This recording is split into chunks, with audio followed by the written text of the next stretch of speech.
Right now we're going to talk about features v benefits. Wait, that should be a versus. A lot of people tend to use a lot of features in their copy, but don't explain the benefits, and this is a huge problem for the end consumer.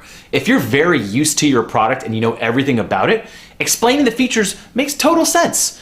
But if you're the end user and you're coming across this product for the first time, then it's very confusing to see features without benefits. Now, what are these features and benefits? Let's explain by trying to sell a computer. Let's go.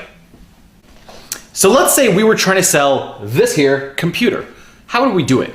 Well, if you wanted to list out a bunch of features, it's pretty easy, but it's not super helpful. So for example, if I wanted to just feature sell, I can say, this computer has 8 gigabytes of RAM.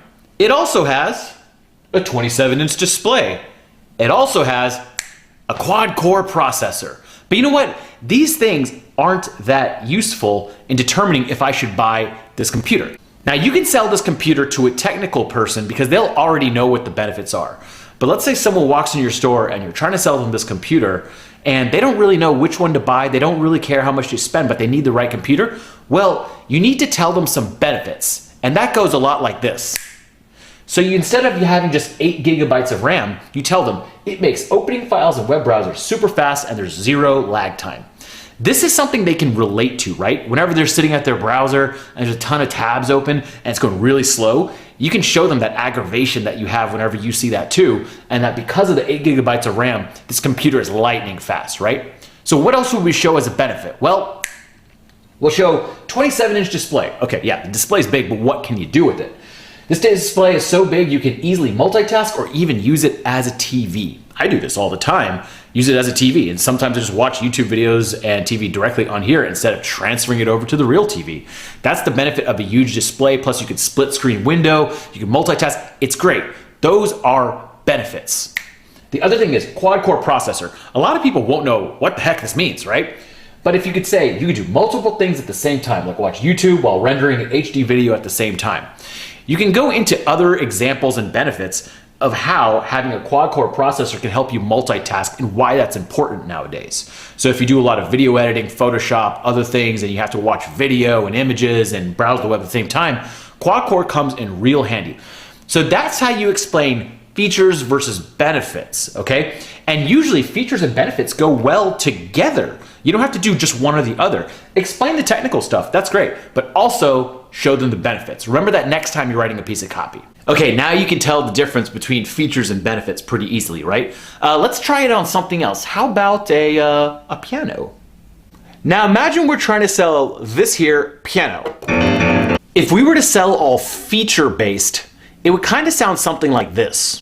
Yes, this piano is made of the finest ivory, and the paint is actually specially imported from Nicaragua, made from black paint beans.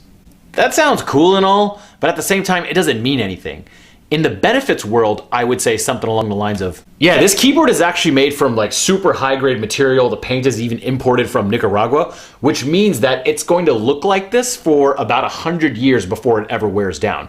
Other pianos, after about a couple of years, they tend to wear down. But if you're keeping this for a lifetime, this is the keyboard that you gotta go with. More features would include the internal processing unit on this keyboard is an 8-core quad processor that can simultaneously process many different MIDI files at the same time. Once again, that's pretty cool, but at the same time, wouldn't it be better to just say, this keyboard actually has a super strong CPU, so that means you can press all the keys at once and it'll still work. A lot of keyboards, they have a very weak one, so there's a slight delay, and if you press too many keys at the same time, they don't work and it doesn't sound realistic. So if you want realistic sounding music, this is the keyboard to go with.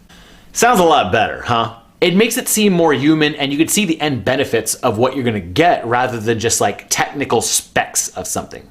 So that's the difference between features and benefits. As you can see, explaining the features and benefits together can be very beneficial. So what about an online example? For example, here's a Southwest Airlines whenever they promote their mileage card.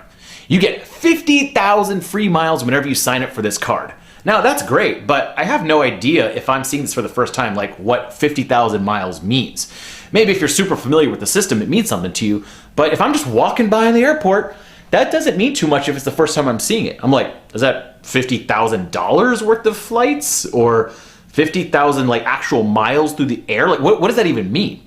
So the way you would explain the benefits of this is by saying, hey, you get 50,000 free miles, but then also saying that equates to 2 free round trip tickets anywhere in the United States. Now, whenever I'm walking by the airport and randomly see this, I'm like, 2 free round trips? Whoa, I want to see that. That's the difference between a feature and a benefit. So I implore you, next time you're writing copy, make sure that you add features, but also the benefits. Meld them together nicely, make them play well. Don't just list features that no one understands. Anyways, I hope you learned something, and I'm going to take the elevator home, so I'll see you later.